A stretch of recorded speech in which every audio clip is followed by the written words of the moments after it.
edition of the Blame Game. Opening weekend of LCS did not disappoint with the surprises. We have TSM and CLG at 2-0 and Team Liquid winless. I'm very excited to break this week down, so let's just get right into it. Let's kick things off with everyone's favorite North American, but not fully North American mid laner to hate on, Bjergsen. He got a ton of flame his way in 2022, and that looks like that trend will continue in 2023. The post-game thread was mostly memes, but the few significant criticisms were almost all entirely directed at Bjergsen. In particular, his vegan Sylas build, which was Roa into Zhonya's into Banshee's Veil. Now, there's two questions implicit in this criticism. First off, is this a bad build? And number two, does it actually matter for what happened in the game and deserve as much attention as it kind of got? It's still early into the season, so I don't blame people who don't spam the game yet for not knowing 100% up-to-date build pass. Roa into Zhonya's is actually the staple build path for Sylas these days. It makes you nearly impossible to kill quickly in the mid game while only slightly hitting your playmaking potential from the Everfrost active.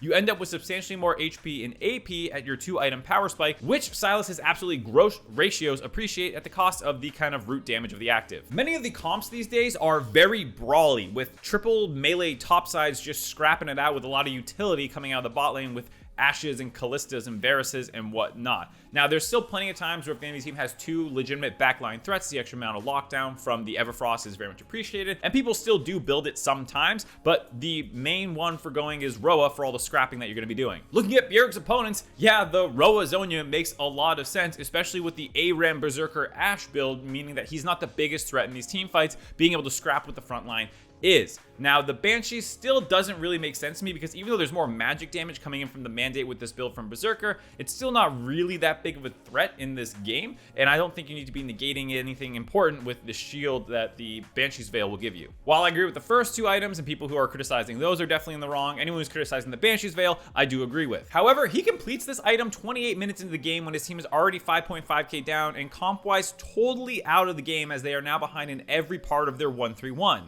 He's probably just building this for the 1v1 versus Akali, but it's still much better to build for the 1-in-10 team fight where C9 troll and you can actually punish them correctly. That said, there isn't a ton of MR on Cloud9's side, so Void Staff doesn't feel great, and he's probably thinking that he doesn't have time to build up Decap, which is clearly the third best item in this situation with how poorly the game is going. Shadow Flame is probably the play, but again, the game is pretty cursed at this point already. One thing I myself and many others are guilty of when criticizing item builds is not really considering the amount of gold the player actually has when they're making these decisions. While I might say he should go Shadow Flame, the reality is it's 400 gold more expensive than Banshee's Veil. However, I still think you can criticize Bjergsen a little bit here because he has Fiendish Codex in his inventory already, and there's not really any great options that's going to build into for a third item for Sylas. It is kind of hilarious, though, that immediately after buying this item, a skirmish breaks out in the bot lane that he's a little late teleporting to, and the overly defensive buy probably means that he can't get him a kill onto Fudge. I can't help but feel that a slightly more aggressive build here at least gets this kill, even though the game is still going to be doomed if he got it. That's my general feeling on this game as well. The criticism didn't just stop at his build. There was the usual Bjerg's award attacks that kind of came at him for not being proactive enough through the early game. But none of the issues that cropped up from this game really stemmed from him. Tenacity got solo killed and ended up losing the top lane matchup, which got snowballed on as Blabber was able to use this top control for Herald, which further pushed top lane's advantage when they dropped the turret. And then Fudge got so big that he could zone 1v3 versus the non-Bjergsen 100 Thieves members from mid lane while Doublelift got dove, etc., etc. Was Bjergsen impressive this game? No, absolutely not. But neither was Closer or Tenacity or Busio. The only person who kind of performed well was Doublelift in kind of the early game with Busio, but they also got that kind of crazy Azir counter pick flex thing that the draft kind of hinged on, and I don't think they nearly got enough out of this draft pick to kind of make it worth it. As usual with a lot of Bjergsen criticism, it feels like these days, it's not exactly wrong, but it's weirdly myopic considering everything else that's kind of going on around him. The second topic this week is Pyosik and his retirement following the day one loss to FlyQuest. Rip and pepperonis, he will be missed. Now, I will say I greatly appreciate his shit talking and making the season fun, and I would say for the most part, the comments in this post-game thread were again just shit posts about the fact that he said he would retire if he lost to FlyQuest. There were some people who were noting the fact, that, Pyosik, even though he was a world champion, did struggle a lot in the LCK, and they thought that his performance in this game was reflective of the level that he sometimes plays at during his bad parts in the LCK. This concern was something that myself and a lot of other analysts were talking about with regards to the Pyosik pickup for Team Liquid. He is good, and I don't want to say that he's not, but he can be inconsistent, and his highs are solo carrying games on carry picks like Kindred and Hecarim, but his lows are kind of running it. I will say that this weekend is far from the worst that Pyosik can be, and not really a fair comparison to his worst moments in the LCK. And in particular, game 1, I don't blame him for what happened there. TL's draft is basically 3 winning / gankable lanes, with Pyosik having Vi to run between them and make plays. The team must snowball against Fly's triple scaling lanes in stronger team fight comp. Right out the gate, he's able to grab Vicla's flash, but unfortunately Harry loses his right after, as Spica trades out his flash to protect his mid laner. This is actually a somewhat annoying thing for Syndra, whose lack of mobility means it's slightly scary to posture as aggressively in lane as when both mids have their flashes up. This second wraparound is actually a really cute idea by Pyosik to do the whole ships in the night move as Spica moves into his top side of the jungle, but unfortunately Spica was actually recalling in this brush and was able to stop a repeat gank onto Vicla, who had just finished pushing up mid lane. Early game then slows down quite a bit as Pyosik focuses on farming up towards 6 to get his ultimate and really start forcing plays around the map. However, he hits it right at the 8-minute mark, and Team Liquid goes for one of the worst Herald plays we are likely to see all split long. They recall their bot lane after a shove to swap mid and send Harry down bot lane on his recall without TP.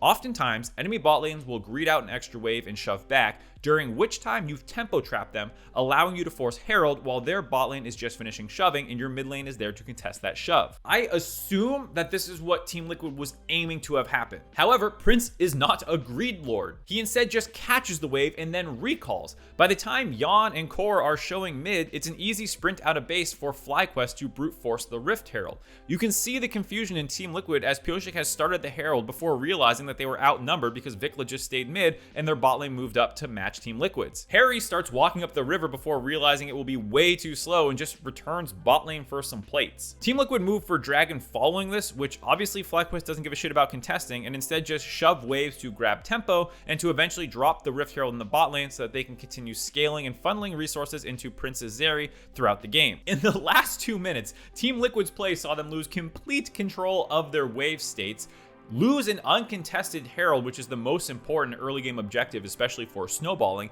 and then secure a dragon that they could have gotten at any point in time given their bot lane's priority that they had prior to these swaps going down. In return, Harry got 2 plates. It's the worst trade deal in the history of trade deals. I was talking to a pro player about this sequence after the game, and they cracked the joke that Team Liquid lost to Prince pressing B. I have no idea who called this play. It basically solo lost them the game, and there's no way I can pin this on Pyosik. And from this point, you can see that Team Liquid is just desperate to get something to happen. Pyosik decides to Shadow Summit in the top wave as he shoves in for a potential dive, but their complete lack of tempo has resulted in no advanced vision or deep wards to know if Spica is here to cover this dive. Even if he wasn't and they knew that, someone eats so much chunk prior to the dive that it would still be very difficult to pull off. Pyosik then runs mid for a pretty doomed force onto mid lane that they should have called off after Harry's stun missed. I think there's also a world where he knows he's going to get flash dragged underneath the turret and just wants to trade flash for flash when he flashes out, but Spica had moved up the river further than he thought after his bot pressure and was able to get the cleanup kill. On the back end of this play, FlyQuest are able to get the dragon to stop any potential Drake stacking, and then Summit gets solo killed shortly afterwards. TL's win con was entirely about early pressure for controlling objectives, as well as winning lanes to set up Pyosik for playmaking. That absolute travesty of a Herald swap made the game state such that FlyQuest could just sidestep the entire win con of Team Liquid, and I do not blame Pyosik for having some desperation plays following that. There's not a specific comment of the week this week, but I do want to give a head tap to the CLG post-game threads for just being hilarious all around. The team was slept on heading into this weekend, and once again, the NA boys have been upsetting people left and right, and their fans have just been memeing everyone who doubted them, and I'm having a great time reading their threads. That's gonna do it for this week of the Blame Game. Thank you all so much for watching. I had a great time this week. My new favorite team is smurfing the LCS. I expect them to just get better and better once Ayla shows up, but Winsome has looked incredible as well. They are the early favorites, I think, to win Spring Split, but hey, anything can happen. We'll have to see where it goes from here. Can CLG and TSM keep their runs going? Who knows? We'll have to find out Thursday, 2 p.m. Make sure to like, comment, and subscribe. Help Travis out. He's making good content like this. I make this, but you know. Hello everyone, welcome back to my channel after the holiday break. I'm back here at the LCS. We're covering all sorts of cool stuff and getting hyped for this year. So please be sure to check it all out, subscribe to this channel, and then shout out to Alienware for sponsoring so much of what we do here. Wouldn't be able to cover this year without them. So thank you so much to Alienware. You can check them out at the link in the description below, and purchasing something from them helps us out here.